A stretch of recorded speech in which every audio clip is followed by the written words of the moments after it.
My mom and father was on drugs. My mom left me and my brother in the house by herself. Gervonta Tank Davis adalah salah satu petinju dunia terbaik saat ini dengan rekor yang mengesankan. Tetapi di dalam video kali ini kita bukan untuk membahas karena prestasinya di atas ring, tetapi juga karena kasus hukum yang menyeret namanya.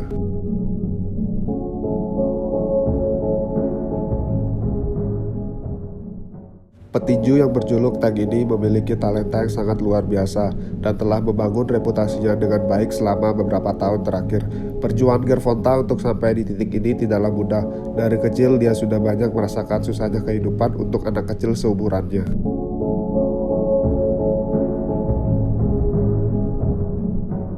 Namun Gervonta berhasil melewati itu dan membuatnya sampai di titik sekarang. Dia sudah menjalani 30 pertarungan profesional dan belum merasakan kekalahan.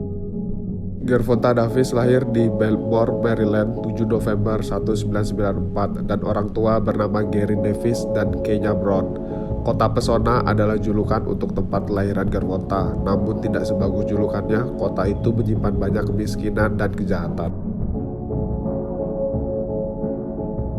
Sejak kecil, Gervonta dibesarkan di sebuah kawasan yang dikelilingi kekerasan dan keterbatasan. Gervonta juga dihadapkan pada masalah lain seperti kasih sayang keluarga karena dia dibesarkan seorang ibu tunggal. Artikel tahun 2019 yang dimuat Los Angeles Times yang mengutip pernyataan Gervonta Davis saat menjelaskan kondisinya dulu. Ia menceritakan bahwa ibu kandungnya dihadapkan pada masalah narkoba dan harus berpisah. Ibu saya menggunakan narkoba, butuh waktu 3 tahun bagi nenek saya untuk menerima kami kembali karena kami pindah ke panti asuhan yang berbeda. Rasanya seperti kami juga dikurung. Satu-satunya waktu kami dapat melihat keluarga kami ketika kami dikunjungi di sebuah ruangan kecil dengan waktu 30 menit. Stay in the ring more this year for sure. Probably got Jalan terjal yang dilalui Gervonta dari kecil membentuk karakter dalam dirinya. Di usia 8 tahun dia sudah berkelahi dengan anak-anak tetangga. Keadaan mulai berubah saat pamannya James Walker yang melihat perkelahian Gervonta.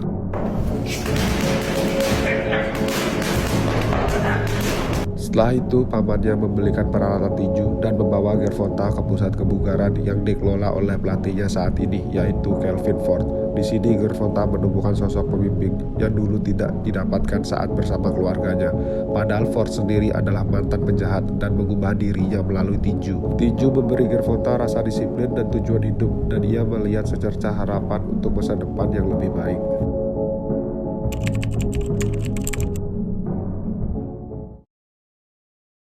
Beberapa tahun terakhir, Gervonta terlibat dalam sejumlah kasus hukum, mulai dari kekerasan serta tabrak lari yang menyebabkan orang lain cedera. Kasus-kasus ini mengancam karir dan reputasinya sebagai atlet.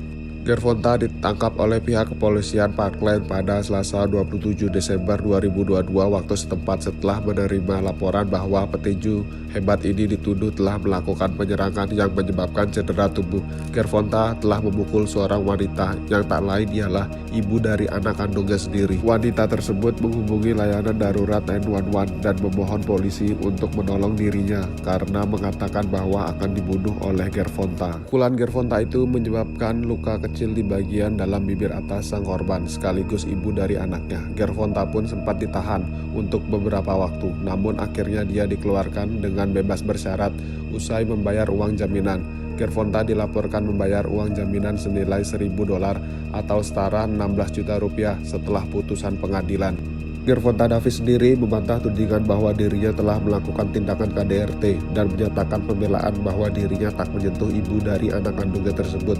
Saya lagi menonton film Disney dan beberapa saat sebelumnya saya bertengkar dengan ibu dari anak saya. Saya tidak pernah menyentuhnya. Apa kamu gila? Saya bukan monster, kata Gervonta.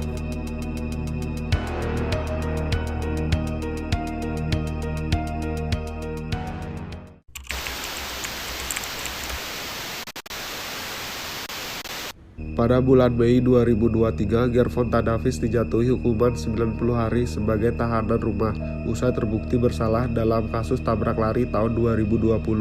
Namun sebelum kasusnya tuntas, dia kedapatan melanggar ketentuan dengan pergi meninggalkan rumah.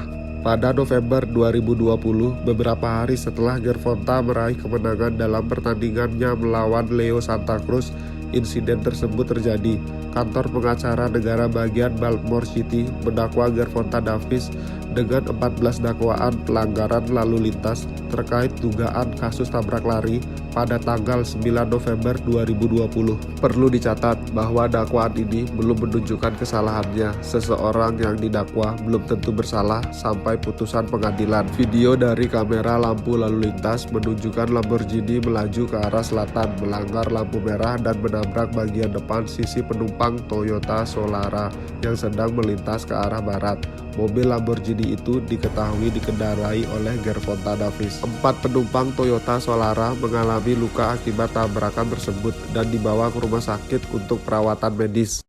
So you would rather we take the child? I just said Charged with domestic violence. Anything to say? Did you punch that woman in the face? Meskipun Gervonta telah menyelesaikan beberapa kasus dengan kesepakatan hukum, dampaknya terhadap citra publiknya tetap signifikan. Banyak fans yang kecewa sementara yang lain tetap mendukung. Di media sosial, reaksi publik terbelah. Ada yang meminta pertanggungjawaban, sementara yang lain berharap Gervonta bisa belajar dari kesalahannya dan kembali fokus pada karir tinjunya. Bagaimana pendapat teman-teman tentang kasus Gervonta? Tinggalkan di kolom komentar ya.